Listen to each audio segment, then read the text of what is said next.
Okay, just wanted to jump in here at the beginning and remind you, if you're new here and you enjoy Trifive content and just the restoration of old cars in general, subscribe and leave a comment and like the video.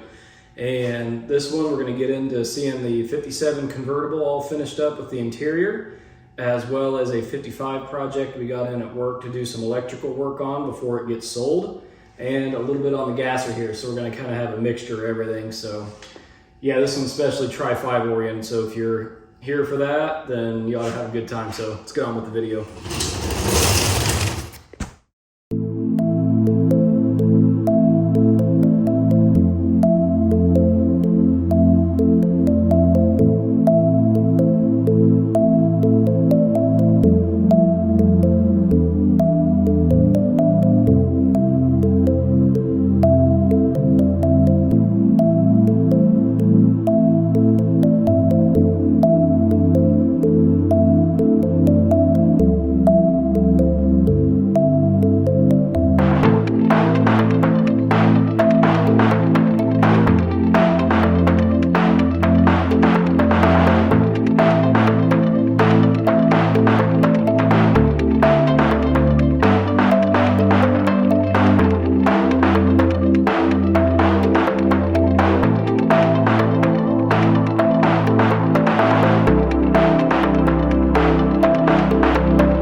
We're starting this one off down at the shop, and we got the Pontiac 9.3 down here, and gonna get the axle tube seals out of there. Got to get those out on both sides, and then we've got to get the axles down here and get the new axle bearings pressed on there. And then after that, we're pretty much ready to go on slipping the third member in it, sealing it up, painting it, and getting some, what do you call them, leaf spring mounts and everything ready for this to get it put in the 55. So we'll go ahead and get these seals out and see how this goes. All right, got one of them out. So I didn't film this because I wanted to see if the old seal hook and pull would work. So we'll set you up and hopefully we can get this side pulled out. All right, well, since I don't have my tripod, we'll use this nice 331 Hemi as a tripod. See if it works here.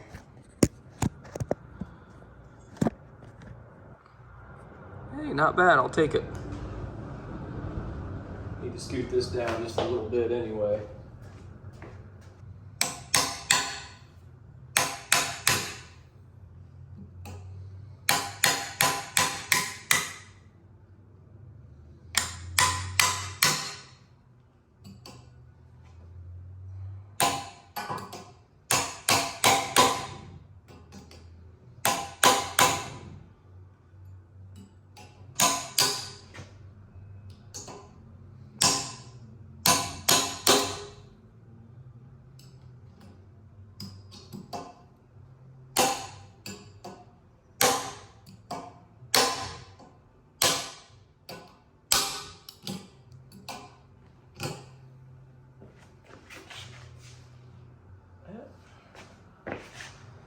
Moving.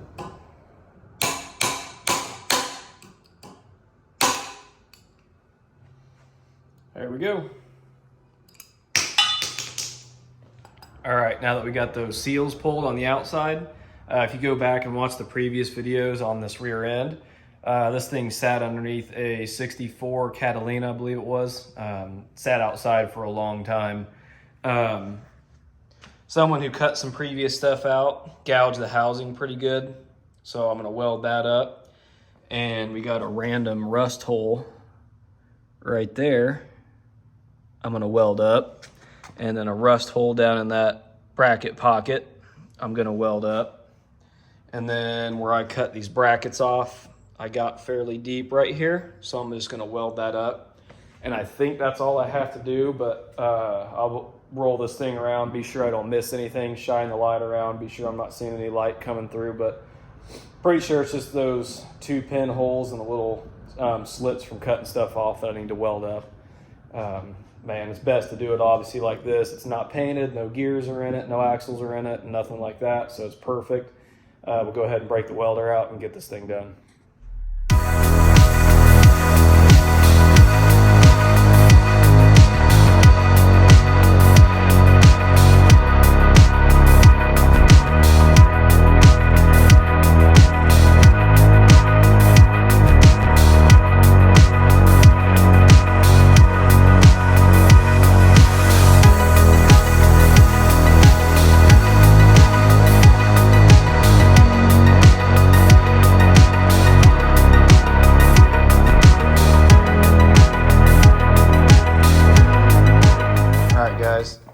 I had to set it down at one point. There you can see it come off the stand. I'd set it down, look at some stuff, put it back up, double checked everything. Got that little crack cut deal welded up.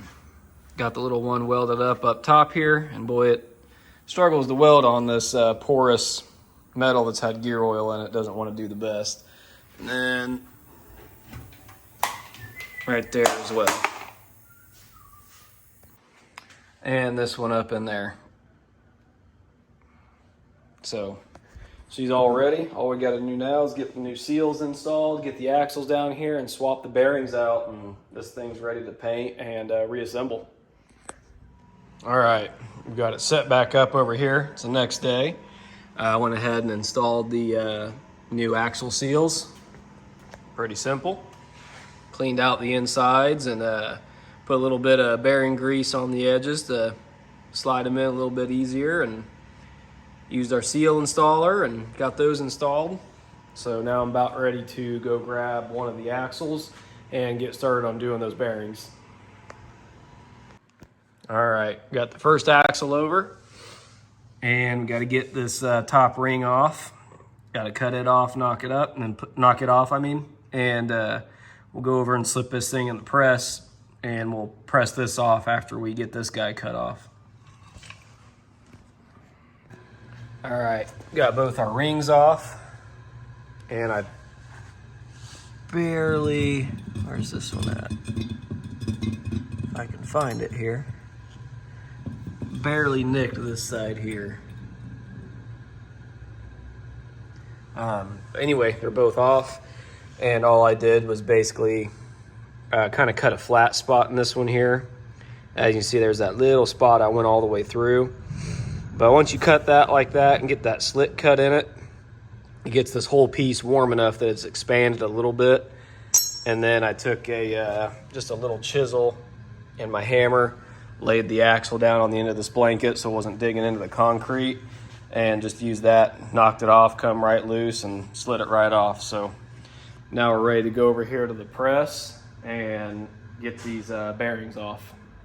All right, guys, I know I've been kind of bad at filming things lately, but it's kind of monotonous, easy stuff. So got the old bearings cut off, as you can see. Just went all the way through them, and you get right to the very end, just to where that thing's about ready to cut through, and then get your punch down in there, and I lay it flat, parallel with the axle, and hit my hammer that way, and it can split and crack it open, and then come from the top, and then kind of just back and forth until you can basically get it. And pops right off, slides right off, and both of them went well, didn't even touch the axle, so I was happy about that. And also the little inner plates there for the drums. Just got those cleaned up and painted black, so they're drying. So basically what I'm ready for now is cleaning up the back of these axles. So we'll clean those all up and clean the axle tubes all up, and we'll be ready to press these bearings on. And the stuff we're using for you guys, which I think I mentioned this in the other rear end videos, Fabcraft gears. So they make all the stuff for these Pontiac's rear ends, anything from, I think, pretty much stock all the way up to, I think they carry stuff to do like the 35 spline conversions, because ours are the 31s, and then the earlier Pontiac's rear ends were the 29 spline. So they're the guys to go to for these Pontiac's rear ends, and their stuff's kind of pricey, but it's the best quality out there. I believe pretty much all of it's made right here in America, and get you set up with these things real nice. So I'm gonna get to cleaning those axles real quick and probably paint those, I'd imagine, and we should be ready to press those new bearings on. All right, guys, got done cleaning up these axle deals and cleaning this one up as we speak. Already wire wheeled it. This one's got the first coat. As you can tell, it's still kind of glossy. So I'm gonna go ahead and tape the studs off on this one so I don't get a bunch of paint on the threads, because I've already chased them with a tap. Got those wheel studs cleaned up real nice, and I'll go ahead and tape those off, and we'll get to spraying this thing real quick so it can be caught up with this one, so then we can in turn be able to press these bearings on. All right, guys, went ahead and pressed the new bearings on, and when you're doing this, don't forget to put those on first. Very important. You don't want to have to take your bearings back off.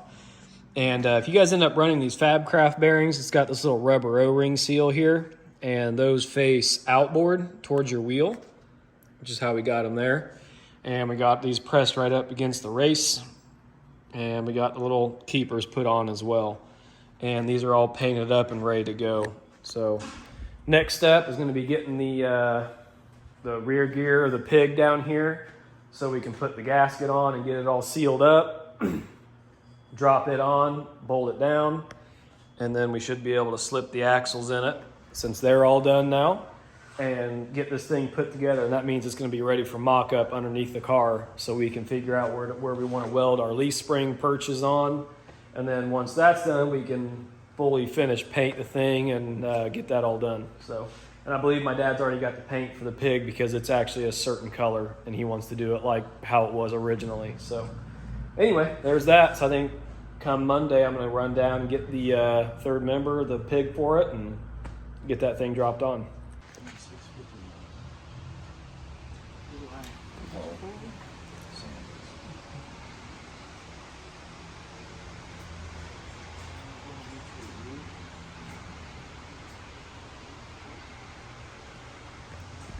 So I'll explain a little bit what we're doing here. We ended up dropping the 455 off here to the machine shop, so I'll talk more about that when we get back and what we're deciding to do.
Okay, as you just saw in the little few of those B-roll clips and me driving it around to pull it in, this is a friend of ours who we built a car for in the past.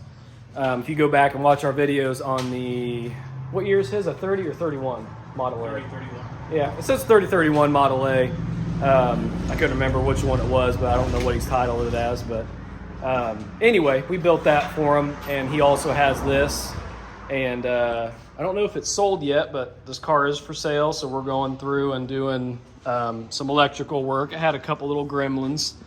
So Jason's going through and fixing some of the electrical problems and some bulbs that have been burnt out. And I think that's really about it. And then I think he's going to post it up for sale. So we might film it when it's all done, but other than that, it's just a small, quick job. So should be in and out of here. But thought I'd film it because it's another Trifive, and that seems to be the way our channel seems to lean towards anyway. So anyway, there it is. So as you know, if you've been following along this build here, you'll know we've went back and forth on engines. So our initial plan was the 428 we had because it was in such good shape. And then we found a 455 and we're like, oh, let's go that route. And then we disassembled it, had some pitting in the cylinder, and we didn't think we really wanted to mess with it. So we're back to the 428, and then we brought the 428 over here and got it all disassembled, as you can see. And we decided to go that route. Well, we ended up taking both of the engines with us over to the machine shop, and the guy said he would hate to see us not bore the 428 because honing them doesn't really get in the major wear area as well as it should.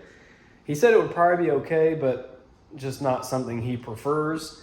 And we were kind of like, well, we still think it's a little bit better engine because that cylinder had the pitting in it. That if you go back and watch the video of the 455, you can see it.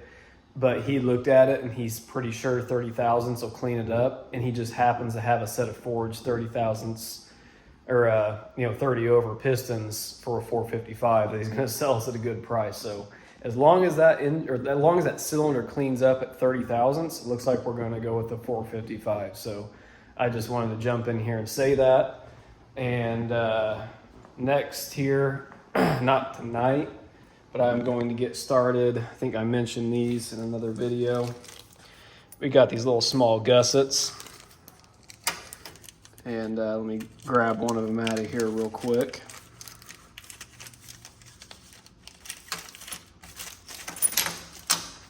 Okay.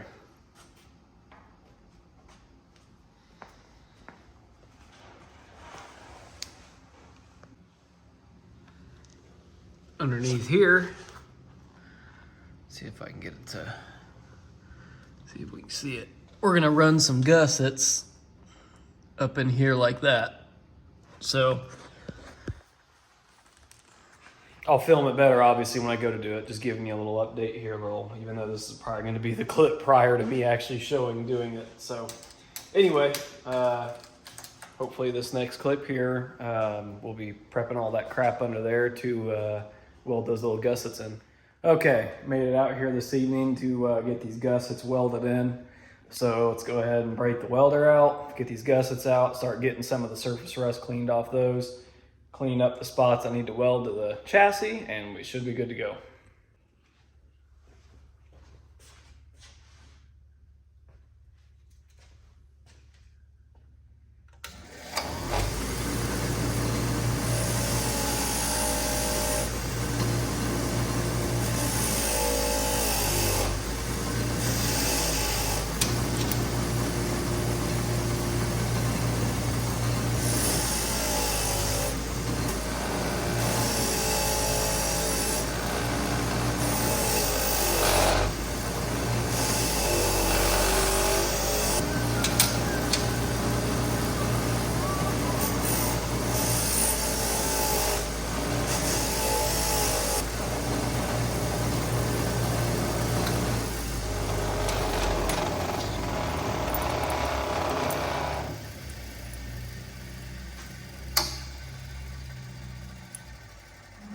All right, guys, went ahead and got the gussets tacked in. Got them straightened up. And it's kind of an awkward place to lay my phone under there. I really don't want a bunch of welding slag getting all over it. So I may try to set something up from the side here from a distance, but we'll see. If not, I'm just gonna get these things welded up and show you the finished product.